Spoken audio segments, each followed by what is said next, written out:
I'm going Clodsire hunting with this team I built in Great League.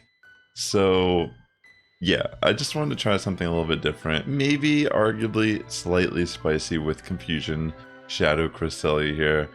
As many of you know who follow this channel, I have this obsession with Confusion Cresselia in Great League. And I do feel like this team is surprising, not like surprisingly. I mean, I wasn't expecting it to do as good as I did in this, but I think I went 14 wins and out of 15 battles with this team, which was insane. Considering that I feel like I've been going pretty average so far at the start of the season trying to figure out things. But yeah, like I said, the inspiration of this team is Clodsire hunting. So I just want a team that can just deal with Clodsire relatively good. And while there's going to be certain Pokemon that my team will struggle with, I mean, certain leads are so tough, but it's kind of crazy. I just kind of handle business throughout a decent amount of the battles here. And this is the Sucker Punch Furfro, which is cool to see also, by the way. But yeah, this first battle, it's not really too much of an issue. Have all my shields still preserved here for the end game, and I pretty much figured, like, with how fast Marowak gets energy, it will be able to just finish up the match here relatively, well, not easily, but just it will be able to finish up with a victory, excuse me. So yeah, honestly, it's kind of crazy. This Marowak I have, it's from 2019, and I know I built it at some point then, like whether it be like because I built it for a Grunt Cup that I hosted. If you're interested, I have some VODs of the old Grunt Cups I held years ago on Twitch. There were these Pokemon Go PvP tournaments that were inspired by Team Rocket, and each meta we did was some variation of some like Team Rocket like combination of Pokemon. But yeah, this Marowak, it's kind of cool to see that, like, I mean, years later, it actually gets, like, buffed in a meaningful way where it's, like, legitimately good in the Open Great League now. I mean, when I was looking at the team, I was trying to look at it as, like, well, there's certain things I'm just going to lose to if I do not have Marowak as the lead. Like, a Lone Sandslash, for example. If that's the lead, my team's not going to really do good against it. So I feel like I've mainly seen it as a lead. I've definitely seen the safe swap alone in Sandslashes, but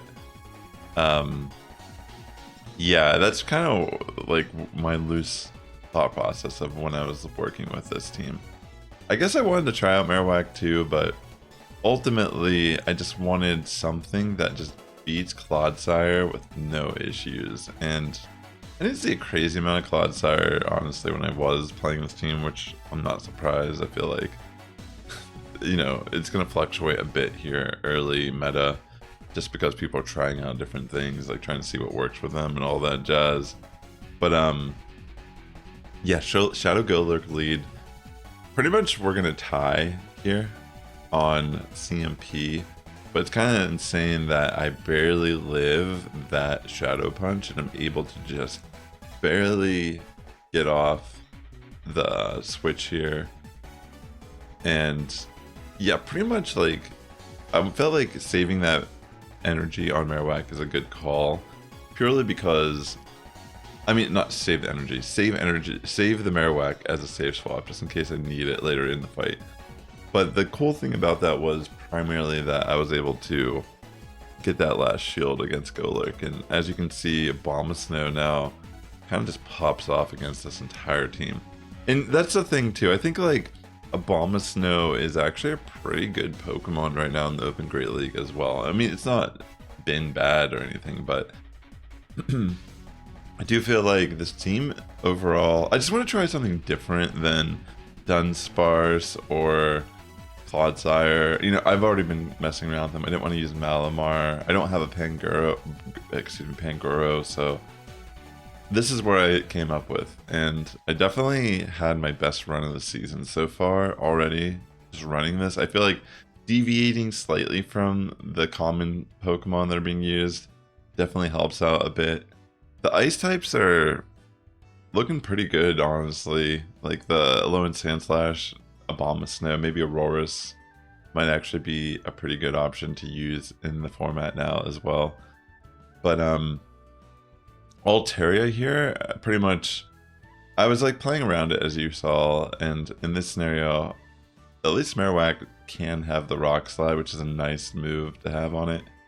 But I think I was like just slightly behind, and honestly, on the Marowak, if I would have generated a bit more energy here before switching to Cresselia, it may have been a good call, because I get pretty close to farming down, but I feel like maybe if I would have at least thrown, I don't know, it's like, it was pretty close here, this battle. I feel like there was, maybe if I would have been able to tighten up that match a bit, it could have been a GG. So, for Ninja Lee, that's so bad for me. And I had a feeling they would bait here, and that's exactly what they do. Knowing that I'm more than likely going to want to shield this. So that was a pretty good decision to bait. And that does put me in a pickle. But I also felt like, well, they're more than likely going to bait again here. Like, I mean, if they do, it's just good for me. If not, well, I'm already in a bad position. So I might as well make the risky play. And fortunately for me, that does end up paying off because I connect that Bone Club. And now from here, I'm going to bring in Shadow Cresselia on Dugong. And they throw the Icy Wind. I don't need the shield. I really don't mind taking that attack drop either. I'm going to throw the Grass Knot, and they will shield. And immediately after they throw this Icy Wind, I'm going to immediately switch into Dugong. I mean, excuse me, into Abomasnow, knowing that I can get to that Energy Ball. And they end up having Lucario in the back, which, you know, at first I was like, oh my gosh, this is like really bad. But then I remembered Lucario is pretty frail, so any move is probably going to do a significant amount of damage. And I just need to put myself in position where Cresselia can just have a Grass Knot to smack Dugong upon coming back in. And that's pretty much what ended up happening there. So worked out pretty good for me. So that was my first set trying out the team. And I felt like it was pretty good. And this is the situation I was talking about. Alolan Sandslash laid pretty bad for me. So they do switch to Wishcash. I mean, not pretty bad for me. Pretty bad for them, excuse me. Bad for my backline is what I meant to say. So they bring Wishcash. I'm going to bring in Abomasnow because that is the better switch in here, since I can just take the moves, generate some extra energy if I really need it. And they end up shielding. And I'm like, okay. So are they going to double shield here? And it looks like that is the case. And if I'm being honest, I'm okay with this. And they end up not even being able to remove me because they do throw a Mud Bomb, maybe thinking to get a shield or something, like I'm gonna shield there. But I figured if I have all shields and they have no shields, that just puts me in a better position overall. Even if, like, I know that Shadow Cresselia doesn't have the best matchup against Alolan Sandslash in the back. And that does end up working out pretty good for me because I do get that alignment I need with Sandslash. I take an Ice Punch, which I can respectively take. And from here, I'm catching a Mud Bomb now on Wishcash. And they end up just having Azumarill here in the back line. And that's just going to be a GG because I still have one shield left. And Grass Knot's going to be doing a lot of damage here to Azumarill. And they're not going to be able to outpace the throw two moves before I get to my next Grass Knot anyways. So that will be GG. I was pretty happy that I was able to take advantage of using this Shadow Cresselia because I built it to try it out on my OG team last season. And I almost thought I would never see it be used again. But I do feel like Shadow Cresselia worked out pretty good with this team. I mean, it's definitely different than Psycho Cut, how you have to play it, but that's why I wanted this on the team. I needed that. I wanted that strong confusion damage, and I do feel like Cresselia does have some, even as a shadow, it has okay bulk. I mean, better than most shadow Pokemon in the format. So in this situation, I wanted to catch them. I wanted to pretty much, I feel Abomasnow has a great matchup against Goodra pretty much, with it having Thunder Punch now. So really great farm opportunity. They end up having this Ninetales in the back, which is a little problematic, but honestly, it's not that big of a deal. The way I've been playing these like for alligator leads is I stay in and try to get at least one Bone Club off, and depending on if they shield or not, that's when I switch in Cresselia. But yeah, it's been insane. I actually have I think I might have a couple examples of this in the video where I have for alligator lead or some type of lead that I should be losing to, but managed to pull off the W still. Also, if you're watching on here, please hit that like button.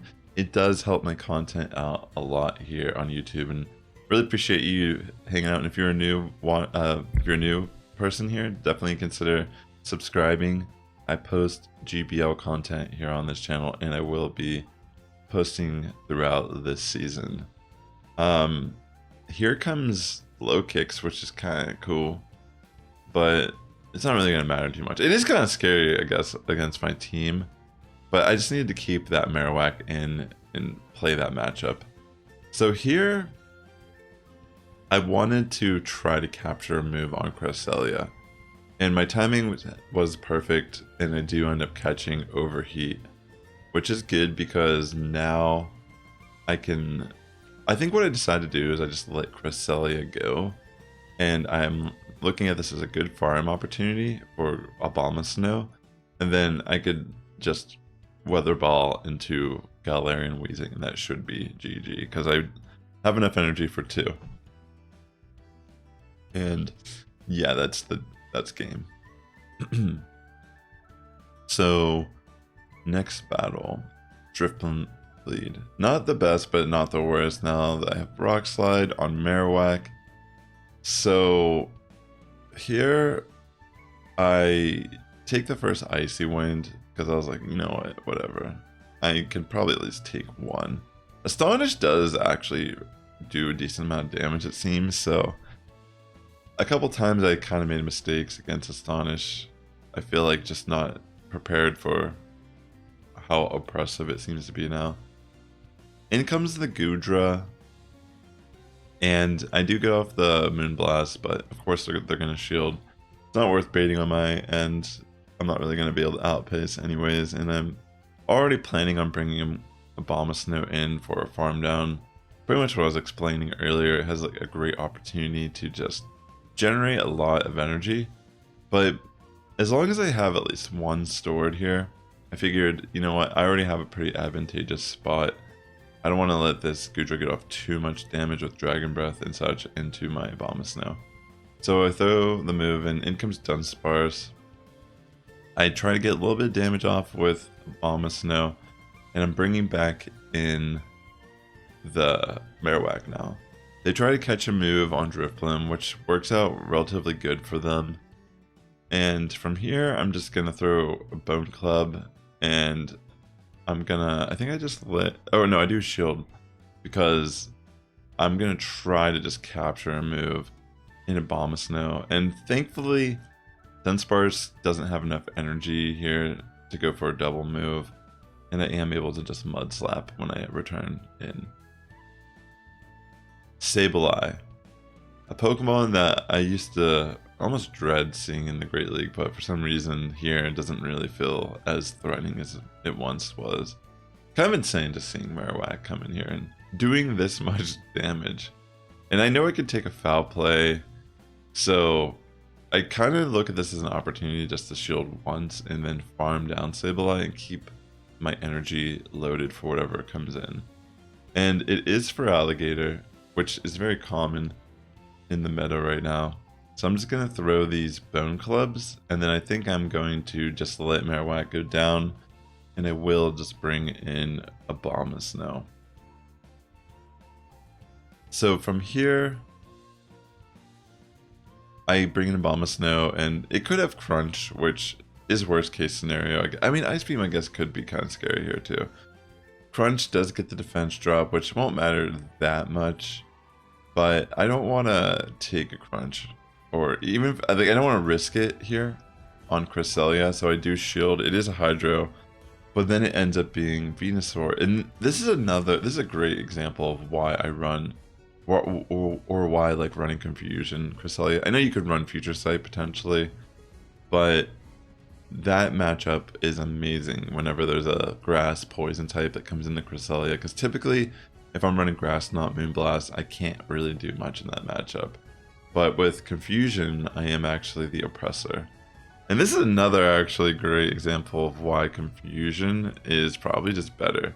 So my opponent tries to bait me. I mean, Confusion's not better, excuse me. It just has certain niche scenarios where it actually can flip matchups where normally it wouldn't do good. So Cladire walls Cresselia typically, but because I'm running the Confusion variant, they end up losing the switch, primarily because they don't want to give up both shields. And now, because of that alone, that puts me in such a good position, because the Whimsicott isn't going to be threatening at all. And I can bring in Abomasnow, and then they had Swampert left over, which, again, Abomasnow is an amazing matchup here.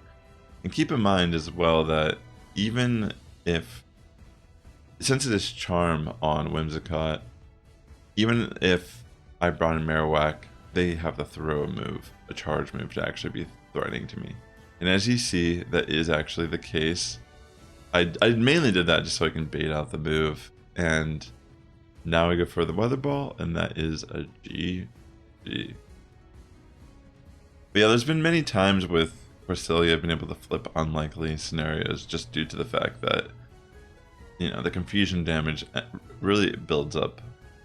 So Shadow Dusknoir, pretty spicy, I feel like. I mean, I don't know, maybe it's not a spice pick, but I feel like because I never see this Pokemon in Great League, it feels spicy at least here. I'm gonna stay in with Marowak. It's going to pretty much be a tie situation. I guess I decide at this point I'm gonna farm down, since I knew I was like slightly ahead and I could. I don't like, if I would have thrown the Bone Club, they wouldn't have shielded. And I wanted to have the energy if I wasn't going to get the shield. Otherwise, I'd be further back in momentum in battle. And having those two Bone Clubs loaded actually very beneficial for having for Alligator come in, because now this puts for Alligator in range of Cresselia to just kind of farm it.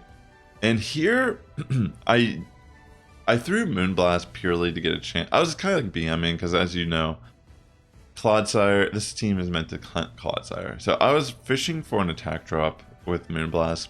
Grassnot is absolutely the better move for damage in this matchup, but there was really nothing I was going to be able to do regardless, since I did have my Abomasnow at full health, which can take a Stone Edge safely, and then on top of it, Marowak has enough HP that they'd have to throw a Stone Edge to even remove it.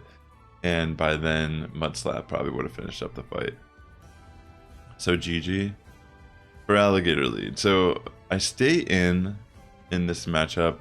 I can't tell, like, I feel like there's some lag in this game still. Like, I can't tell if that was a visual glitch or what, but I'm going to stay in. I'm going to shield the first Hydro Cannon, throw double Bone Club, and they take, or maybe I just throw, I think that was two. Maybe that was one. I throw the one and they take it, so I'm going to insta-swap in Cresselia, because the Alligator is so low that I could probably just farm, and I'm not afraid to take even just one crunch. Like, I'd be willing to take one crunch just to remove that for Alligator from the field.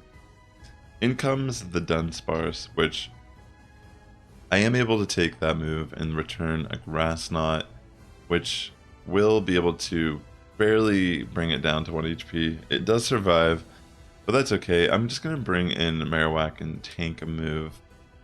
That way I can have a little bit of energy too, but I just wanted to take the move on Marowak. They end up having a lone Marowak in the back, so that's kind of cool to see Marowak versus Marowak. And I think I try to catch a move here if I'm not mistaken, or maybe they try to. Yeah, they try to catch the move. And whenever they switched in, I figured they had a Hydro Cannon ready. So I had to switch out, and it can seem a little scary here, but because they don't want me to throw energy into them with Abomasnow, they end up throwing their Bone Club, and I already had a Bone Club loaded, so I'm able to finish up the fight and get the victory for the OG Marowak. Beedrill lead, and they switch in Golisopod, which I was talking about this on my live stream, about how some bug Pokemon might actually find some relevancy here in the meta, the Golisopod being one that came to mind that we were talking about. And as you can see, my team legitimately does not want to see this Pokemon. I was actually kind of nervous, but then I realized that they're running Aerial Ace and Liquidation, and that made it a little less scary to me. Because, you know, X-Scissor would have been worse for Cresselia overall, but now it's just neutral attack. I mean, the Shadow Claw still adds up, but that's better than having X-Scissor in my opinion. Because X-Scissor would have been pretty good against my team. But yeah. So I'm able to play around that Golisopod. In comes Dunsparce, and honestly, looking pretty good because I have Rock Slide on Marowak, and I have a shield as well. So I'm gonna try to make this as easy as possible for myself, put myself as far ahead as I can, so I catch a move on my Marowak here, which is huge. So that allows me to save my shield. I go for the Rock Slide into Beedrill. It is able to take it, and it will return with an X-Scissor, which does a decent chunk, and I can farm down at this range. And from here, I'm just going to immediately throw the ground move into Golisopod. I guess I could have thrown the rock move, but I thought it would be enough to remove it. But Bug does resist ground, so there's that. It does barely live, but thankfully I only need one more Mud Slap when Dunsparce comes in to throw the the Bone Club. And that will be GG. And of course, what a fitting battle to see myself matched up with the Alolan Marowak versus the Contonian. So they switch in for Alligator, and I'm bringing in Abomasnow. And honestly, this can be pretty scary because how much damage the Shadow variant is doing here still. And I have to be careful. So I am actually gonna get a shield and a defense drop. I'm just gonna let Abomasnow just go entirely because that defense drop, I saw this as an opportunity to commit one shield on Marowak and just generate energy. So that's essentially what I'm gonna do. But I guess I was behind more than I guess for Alligator had more energy than I realized. So I had a double shield there. In comes Abomasnow. And I do connect a Rock Slide on their Shadow Abomasnow, which does a lot of damage, which is really nice. And I can farm down with Cresselia. So the thing here, though, I was thinking, wow, like this is such a nightmare situation. But again, I got so lucky. If you saw that, I got an attack drop with Moonblast. And I feel like that may have been the only reason why I lived that Shadow Bone. I maybe could have just barely lived it, but pretty insane battle there. Like, wow. And another example of Shadow Cresselia doing work against a Pokemon that typically walls it. With that being said, ladies and gentlemen, the Sass Squad's getting stronger each and every day. You have a good morning, evening, afternoon, whenever you're tuning in. I'll catch you in the next one. If you'd like to watch more Go Battle League content from me, consider watching this video right here or this video right here.